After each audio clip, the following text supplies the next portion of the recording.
First contact under fire. The research vessel Stellar Pioneer wasn't built for combat.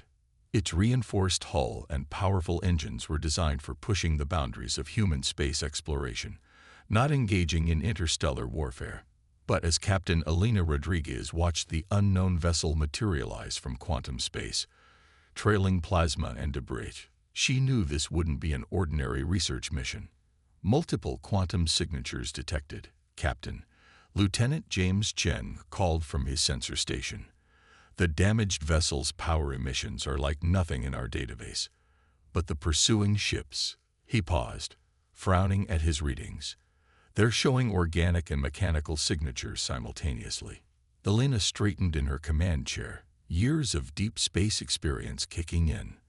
The Stellar Pioneer might be classified as a research vessel, but like all human ships, it was built to survive the harsh realities of space.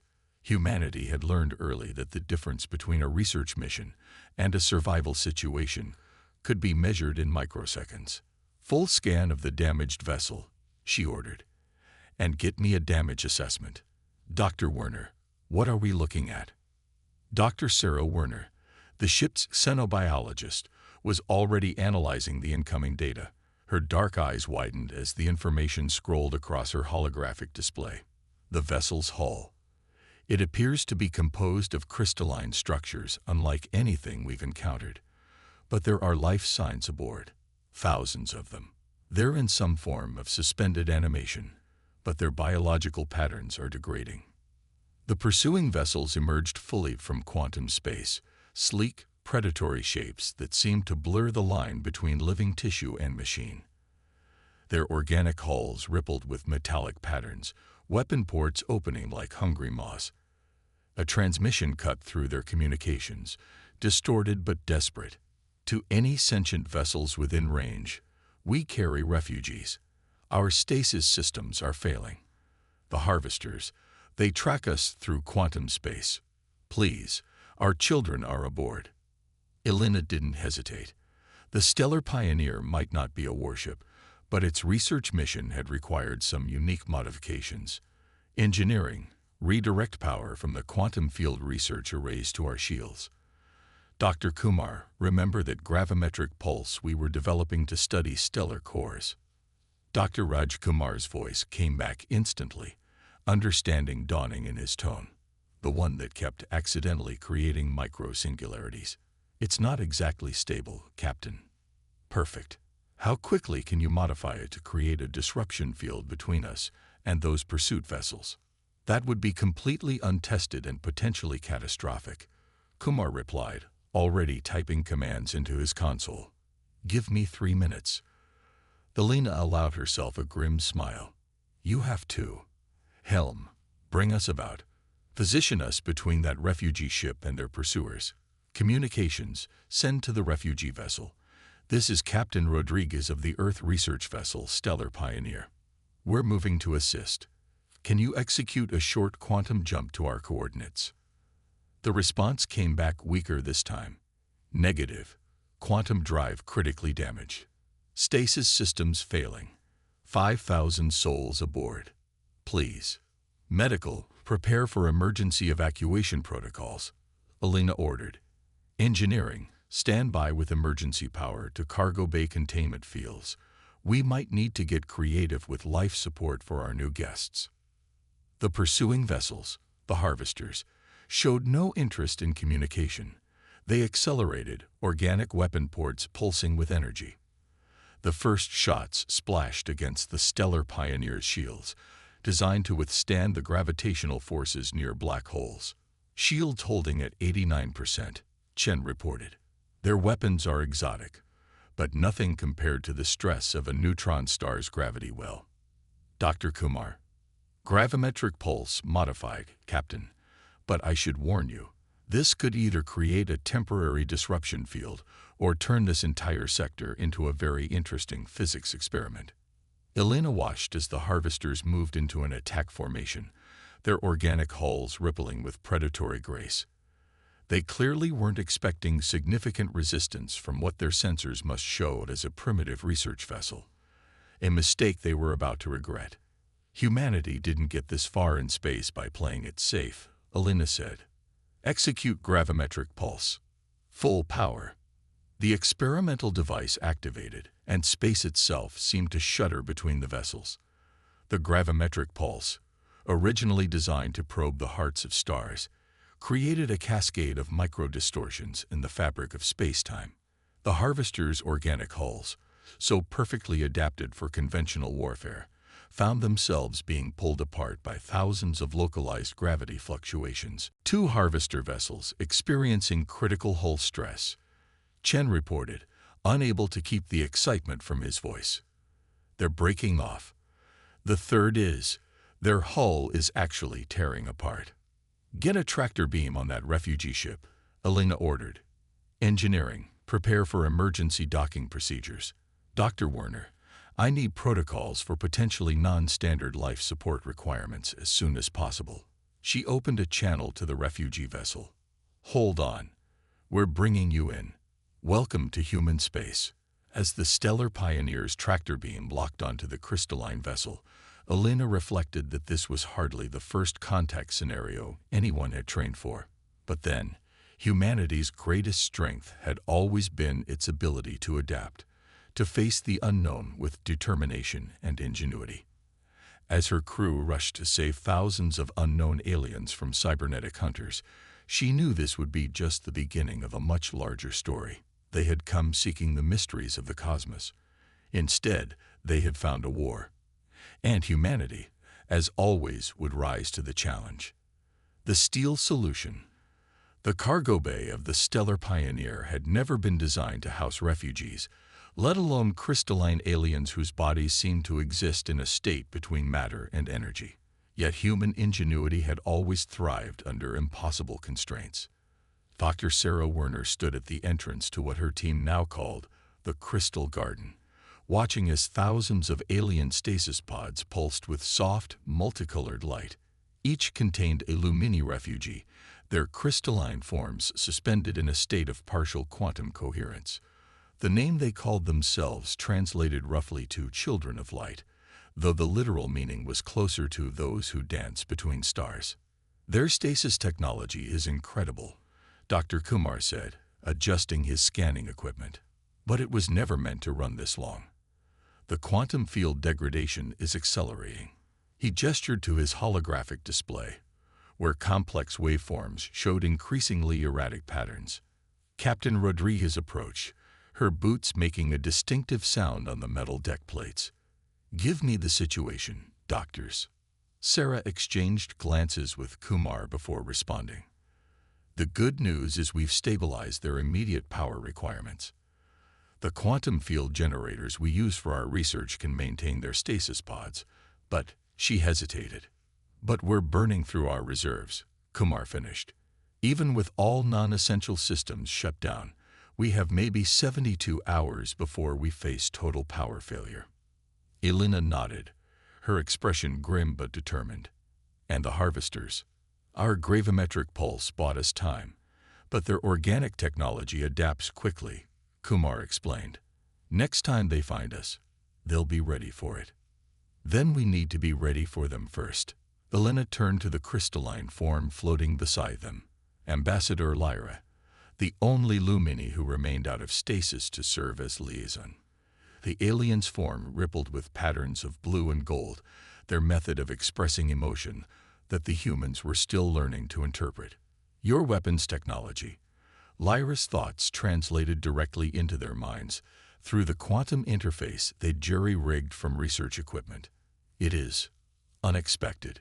The Harvesters evolve countermeasures to energy weapons rapidly, but your use of gravitational forces, a pulse of hopeful green rippled through their crystalline form. Humans have always been good at finding unconventional solutions, Elena said. Dr. Kumar, what about that theory you were working on? The one about using our quantum field generators to create localized space-time distortions. Kumar's eyes widened. The null space bubble. Captain, that's purely theoretical. We'd need enormous power to generate a field large enough to... He stopped, looking at the stasis pods, then back at his calculations. Unless Unless we use their stasis technology to amplify our field generators, Sarah finished, catching on.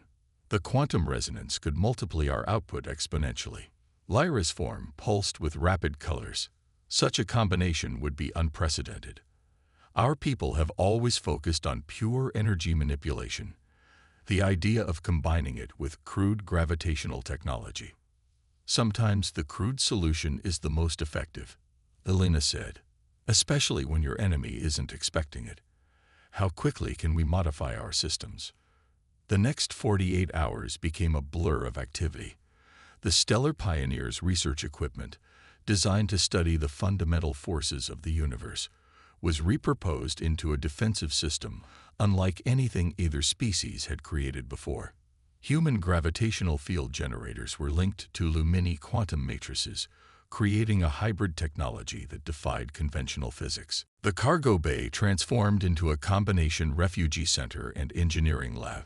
Human technicians worked alongside the few awakened Lumini specialists, their different approaches to science creating solutions neither would have conceived alone.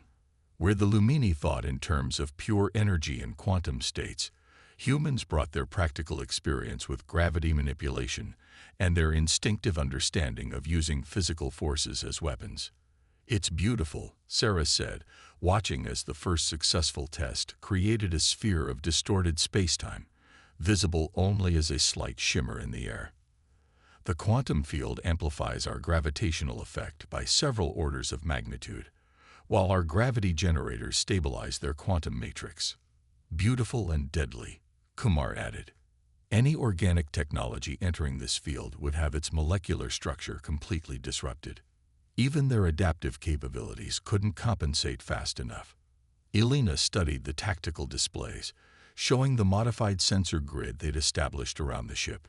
"How many generator arrays can we deploy?" "With the power we have." Kumar consulted his calculations. 6, maybe 7 if we... The alert klaxon cut him off. Lieutenant Chen's voice came over the intercom. "Multiple quantum space ruptures detected. Harvester signatures confirmed. At least 12 vessels. They've adapted their quantum drives to track the stasis pod's energy signatures." Lyra's thoughts carried their rising concern. "They will not stop until they've harvested every one of our people." Elena's expression hardened. Then it's time they learned why challenging humanity's determination is a fatal mistake. "All hands to battle stations. Dr. Kumar, deploy your null space generators. Let's show these harvesters what happens when you combine human ingenuity with Lumini quantum physics." As the crew rushed to their positions and the hybrid defense system powered up, Sarah caught a glimpse of Lyra's crystalline form pulsing with a new color, a deep purple she'd never seen before.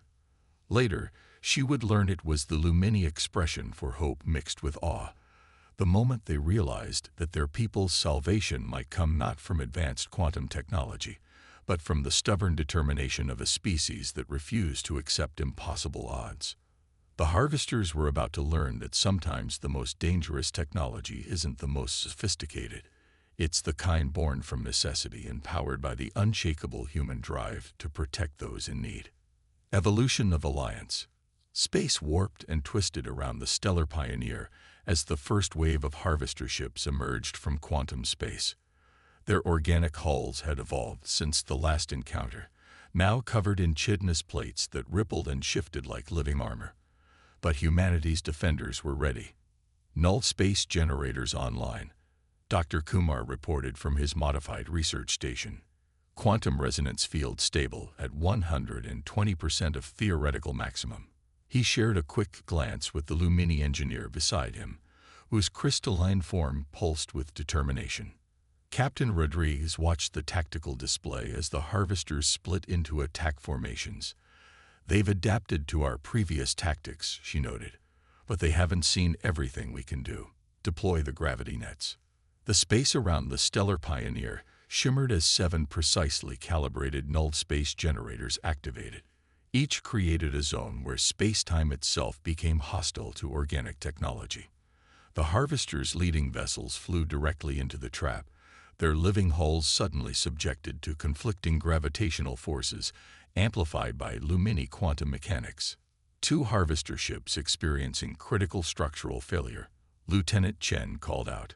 Their adaptive capabilities are attempting to compensate, but the null space effect is too unpredictable. The bridge crew watched as the massive vessels began to break apart, their organic technology unable to maintain cohesion in the disrupted spacetime. But the remaining harvesters quickly changed tactics, holding position just outside the null space field's range. They're learning. Ambassador Lyra observed, their crystalline form now permanently integrated into the bridge's tactical systems through a hybrid interface. The harvesters' collective intelligence allows them to share information instantly across their fleet. Each destroyed ship makes the others stronger. Elena nodded grimly. Then we need to change the game. Dr. Werner, how are the modifications to the quantum communication array? Sarah looked up from her station, where she'd been working with Lumini scientists to understand their biotechnology. Ready for testing, Captain. If our theories are correct, we should be able to use the harvester's own quantum organic communication networks against them. The plan was audacious, perhaps even impossible by conventional standards. But conventional thinking hadn't gotten humanity to the stars, and it wouldn't save them now. By combining Lumini understanding of quantum states with human expertise in signal disruption, they'd created something entirely new. A quantum virus designed to infect and disrupt the harvester's collective consciousness. Launch the quantum probe, Elena ordered. Let's see how their hive mind handles a little chaos. The probe. Little more than a modified sensor buoy infused with Lumini quantum crystals, launched from the Stellar Pioneers research bay. As it approached the harvester fleet, it began broadcasting on their communication frequencies, introducing random quantum fluctuations into their normally perfect synchronization. The effect was immediate and dramatic. The harvester ships began moving erratically, their organic hulls rippling with confused patterns as conflicting commands spread through their network. Some vessels turned on each other, their weapons firing at random as their collective intelligence descended into quantum-induced chaos. It's working, Kumar exclaimed. The quantum disruption is cascading through their entire fleet. Their adaptive capabilities are actually working against them. Each ship is trying to evolve a different solution simultaneously. But victory celebrations proved premature. Even as they watched, the harvesters began to adapt, their organic technology rapidly developing countermeasures to the quantum interference. 3 ships had already restored their coordination and were moving to flank the Stellar Pioneer. They're faster than we anticipated. Lyra's thoughts carried a note of alarm. Their evolutionary rate exceeds all previous encounters. They're not just adapting, they're evolving. Elena's mind raced through options. The harvesters were learning, evolving, becoming stronger with each passing moment. But so was the unlikely alliance aboard the Stellar Pioneer. Every failed attempt taught them more about their enemy's capabilities, and more importantly, about how their two species could work together. Dr. Kumar, reconfigure the null space generators. Instead of creating separate fields, link them together through the Lumini quantum matrix. Dr. Werner, prepare to modify the quantum virus. If they want to evolve, let's give them something truly unprecedented to adapt to. As the crew rushed to implement their captain's orders, Sarah caught sight of a new pattern rippling through Ambassador Lyra's crystalline form. A complex interplay of colors that seemed to mirror the determined expressions on her human colleagues' faces. In that moment, she understood something profound about both species: the Lumini's mastery of quantum physics and the human's stubborn refusal to accept defeat weren't just complementary traits. They were two parts of a greater whole, each making the other stronger. The harvesters had evolved to prey on advanced energy-based civilizations like the Lumini, counting on their ability to adapt to any conventional defense. But they had never faced an enemy that combined quantum manipulation with humanity's talent for turning scientific principles into practical weapons. They had never encountered a species that treated supposedly primitive physical forces as tools rather than limitations. As the modified null space field began to form around the Stellar Pioneer, now a complex quantum gravitational lattice that even the Lumini had never imagined possible. Sarah realized they weren't just fighting for survival anymore. They were writing a new chapter in the evolution of both species, proving that true advancement came not from technical sophistication alone, but from the willingness to see beyond conventional limitations. The Harvesters were about to learn that sometimes the most dangerous opponent isn't the most technologically advanced. It's the one that never stops finding new ways to fight. The Hunter's Shadow. The quantum gravitational lattice surrounding the stellar Pioneer pulsed with otherworldly energy as the Harvester fleet regrouped for another assault. Through the bridge viewport, their organic ships looked like a swarm of metallic predators, their hulls now covered in evolutionary adaptations designed to counter both human and Lumini technology. Multiple quantum ruptures detected. Lieutenant Chen's voice carried an edge of alarm. "Captain, we're picking up at least 30 new Harvester signatures. They're different from the others." The tactical display confirmed his words as massive shapes emerged from quantum space. Where the previous Harvester vessels had been sleek and predatory, these new arrivals were walking nightmares of biological engineering. Their hulls were covered in crystalline growths that mimicked Lumini technology, while gravitational distortion fields rippled around them, a clear adaptation to human defensive strategies. "They've sent their elite hunters." Ambassador Lyra's thoughts carried a weight of ancient knowledge. "These are their apex predators, evolved through countless harvests of advanced civilizations. They don't just adapt, they assimilate the technological principles of their prey." Captain Rodriguez studied the new threat, her expression hardening. "Dr. Kumar, analysis of their defensive capabilities. Their gravitational fields are crude imitations of our technology," Kumar reported, his fingers dancing across holographic displays. "But they're combining them with some form of quantum manipulation. They're trying to replicate our hybrid defense system." "Trotting," Elena emphasized, "but without understanding the principles behind it." Lieutenant Chen, status of our quantum virus. "Partially effective, Captain, but their new ships appear to have distributed intelligence networks. They're not as vulnerable to synchronization disruption." The ship shuddered as the first wave of elite Harvesters opened fire. Their weapons were horrifyingly efficient. Beams of concentrated quantum energy wrapped in gravitational fields that sought to tear through the stellar Pioneer's defenses on multiple levels of reality simultaneously. "Shields holding at 60%, Chen reported. "But they're learning from each hit, adjusting their attack patterns." Elena watched as the massive hunters moved into an attack formation that seemed impossibly coordinated for such large vessels. The Harvesters weren't just powerful, they were smart, adaptive, and now armed with pale imitations of both human and Lumini technology. But there was something they didn't have, something they couldn't evolve or assimilate: the true understanding that came from cooperation between species. "Dr. Werner," Elena called, "what's the status of Project Synthesis?" Sarah looked up from her station, where she'd been working with a team of human and Lumini scientists on their most ambitious project yet. "Ready for testing, Captain, but it's completely experimental. We've never attempted to merge technologies at this scale."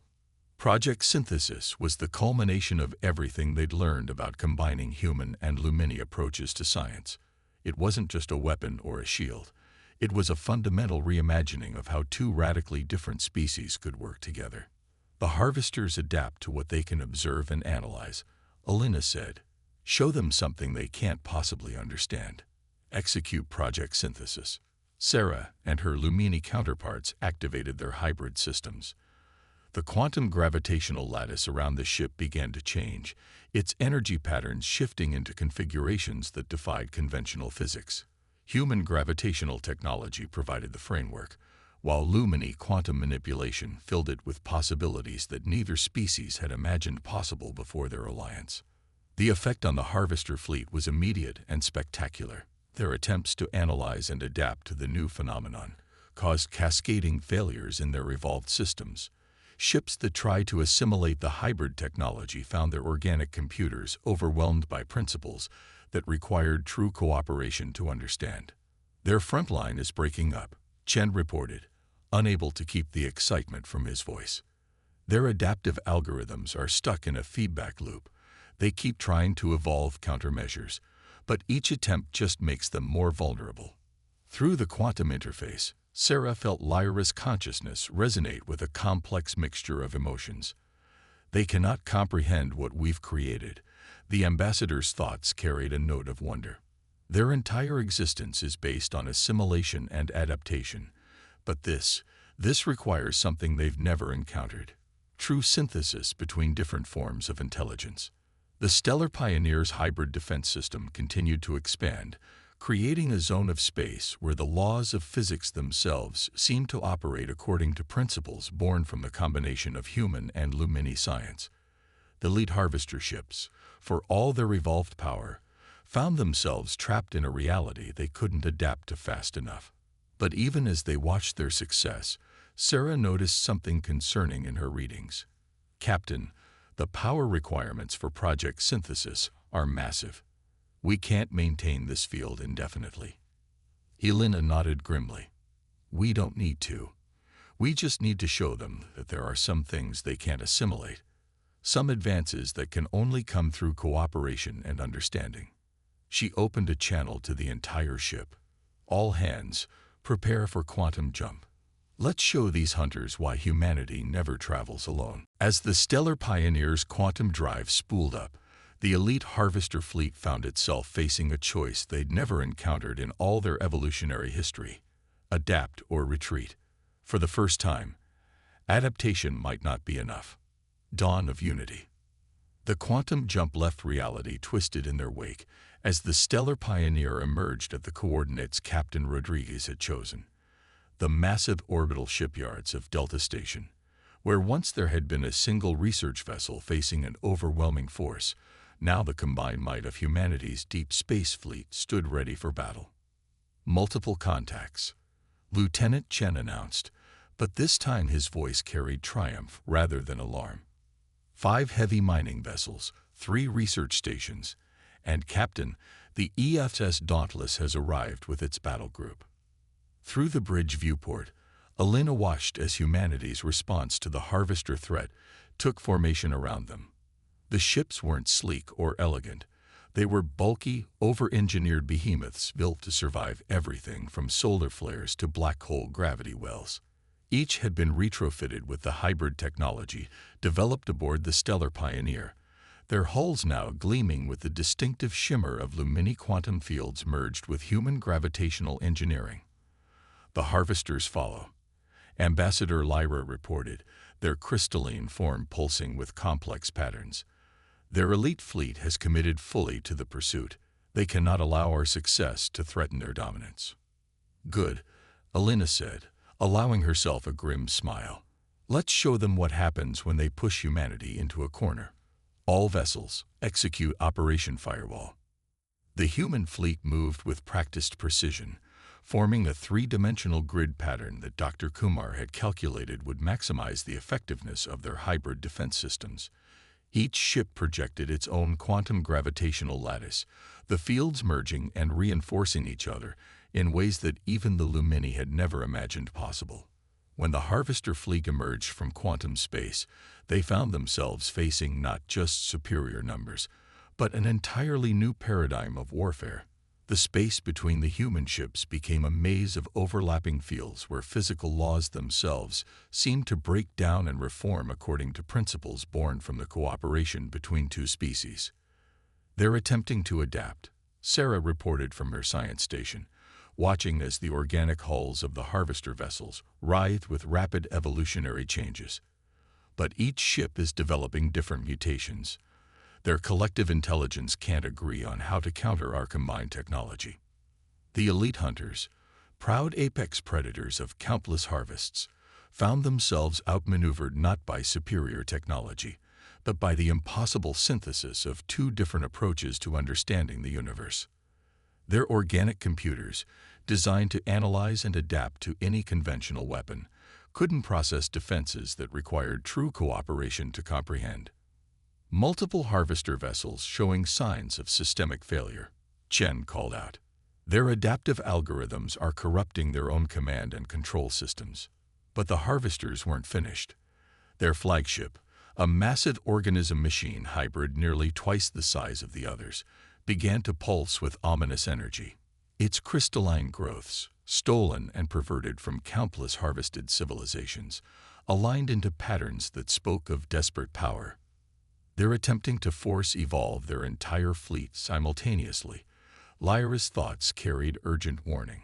The complete quantum biological reformation. If they succeed. They won't, Elena interrupted, because they still don't understand what they're facing. All ships, execute final phase. Show them the true power of unity.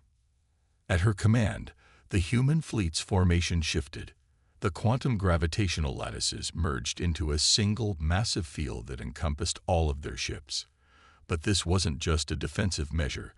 It was the culmination of everything the humans and Lumini had learned about working together. Project Synthesis, now amplified by the combined power of an entire fleet, created something unprecedented in the galaxy's history. It wasn't just a weapon or a shield. It was a new way of existing in space itself, one that required genuine cooperation and understanding to achieve. The Harvester flagship's desperate gambit backfired spectacularly. Its attempt to force evolve the fleet crashed against principles it couldn't assimilate, creating a cascade of failures that rippled through their entire collective consciousness.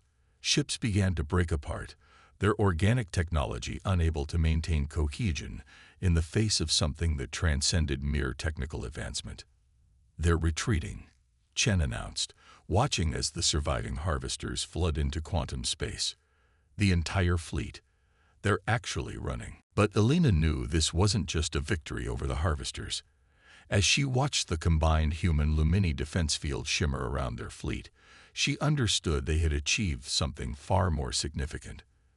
They had proven that true advancement came not from technological sophistication or evolutionary adaptation, but from the willingness to reach across the gulf between species and create something entirely new.